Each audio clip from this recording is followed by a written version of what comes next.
Hello everyone, welcome to my mini vlog. मग काय मी एवढ्या सकाळी आणि इकडे फिरायला कसं काय? तर मग काय मागे ना खूप तब्येत खराब झाली आणि डॉक्टर बोलले की फिरायचं खेळायला काय मी लहान आहे का? मग घरी सांगितलं ना, घरी जाम ओरडलेत आणि सलाईन पण लागल्यात बाबा, 1-2 बॉटल तर लावल्यात. आणि सकाळी सकाळी म्हणून म्हणलं चला फिरायला जायचं. मम्मी पण आमची 5 वाजे उठवते आणि सन बघा किती भारी दिसतोय ना मॉर्निंगचं. 3 वर्षात तर फर्स्ट टाइमच एवढी सकाळची मॉर्निंग बघितली मी. मग मिल्कसाठी ना मी जरा खाली 2-3दा आली, कारण की शॉप लवकर 7 वाजता चालू होतच नाही ना, त्याच्यामुळे आणलं आणि दूध मग सर्वात आधी गरम करून घेतला. गरम तर असलं केलं आहे ना, पूर्ण 1 कप दूध पूर्ण मी एवढा गरम केला की हाफ करून टाकला पूर्ण.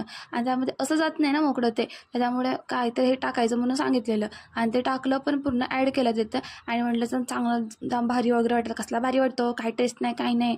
म्हणलं चल, पण आता काय पर्याय नव्हतं पिण्याशिवाय. एवढं तयार केलं आणि फेकणं ते काय मला जमत नाही बाबा. नंतर मग आवरलं, कॉलेजला निघाली आणि आमचं आज ना पेपर होतं. पण पेपरसाठी सॉल्व करायला काय पेन तर पाहिजे ना, पेनच नाही माझ्याकडं. मग पेन वगैरे घेतला आणि बॉटल मी हातात का पकडते, बॅग भारी होते ना म्हणून मी हातात पकडते बॅग.